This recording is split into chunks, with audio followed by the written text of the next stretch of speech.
Hello from Scarborough. I thought I would share a little post Open Studio video, particularly for or those of you who are wondering what I've been doing, because I've been a bit quiet on the emails and social media front. I've brought the COVID art kit home, and so I have some of it here. So like I have my watercolors, and I have my Mel gave me this actually, so this is a bit new. I have a whole box of these Winsor and Newton inks to play with, which is quite fun, but I Googled them and they're not light fast, so I'm a little concerned about that. I might stick to the India ink and the watercolor. So, yeah, been using them in little things like this, sort of some geology drawing, and no, that's watercolor. So yeah, I have been doing some watercolor as well. I have these scraps because I keep forgetting to just pick up the sketchbook. So for like 2 weeks, the sketchbook was at the studio because I had open studios and I had them all laid out really nice on a table for people to browse. And then I thought, oh, I'm going to take a little bit of time off and just sketching things at home, and thought, oh, I don't have my sketchbook. So what I am dabbling with is the nonconformities project.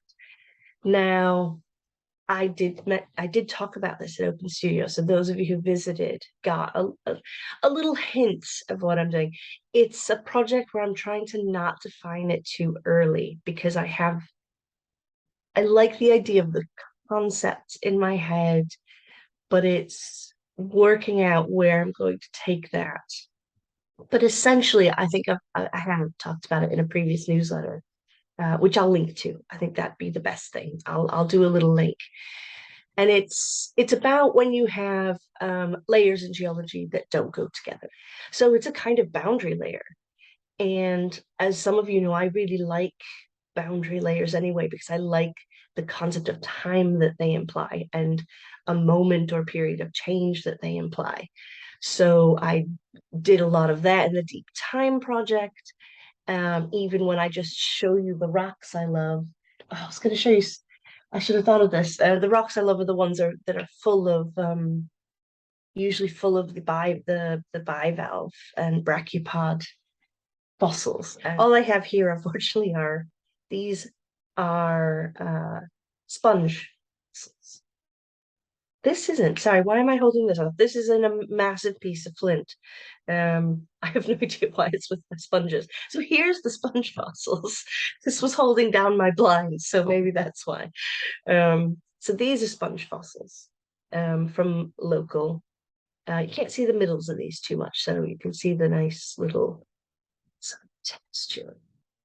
These are found at Bridlington. So the Unconformities Project came about because I got this book, which I have blogged and talked about.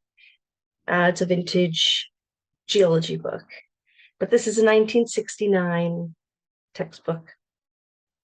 And I have done some bits, been sort of altering pages in it. This background thing's awful, isn't it? See, I don't plan these things. So I've been doing some bits and pieces, cutting out. And the way this started was I thought, I'm just going to alter the book. I don't have a plan. I'll do whatever I feel like on certain days. You may have seen this one. This might be a new one. Now, I had one little epiphany last week or the week before, and that was that I can actually just frame these pages. I can just take pages out of the book because I had this idea that it had to be a book again. I had to sort of, as I do, reproduce this book, and it's not really what I want to do because it's not about the sequence of chapters in this book. But then I thought I can just take pages out. So as pairs, just frame them nicely, mount them. And then I realized that's not a nonconformity. What I want to be doing is layering things in a way that they shouldn't be. And you think, why? And so what I'm going to do is take pages out. I'm hoping that shocked someone. And then frame these. I realize there's a little bit here. It's fine. That doesn't actually impact what my idea is to do. And then you do things like layer them wrongly, as it were. So this is a good example because this one I've done horizontally anyway. So you might have this idea that this geological concept is overlaying a layer like that. So I love that I've torn out a page because I know I have a few of you who watch who are very upset when people ruin books.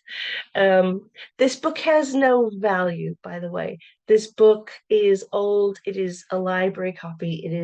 It was already damaged when I got it. The binding isn't great. It has some glue issues on the spine, which I haven't ruined something really cool and historically useful. Um, but yeah, so that's what I'm thinking, and it's kind of fun to think about a going from making to altering to destroying, maybe. I think that's a strong word, but taking things apart and then creating something different by putting things back together. Thanks so much for watching. I hope you're having a great early summer and that it isn't too hot where you are. It is cold here in Yorkshire today, so I live in the right place. Thanks so much. Bye.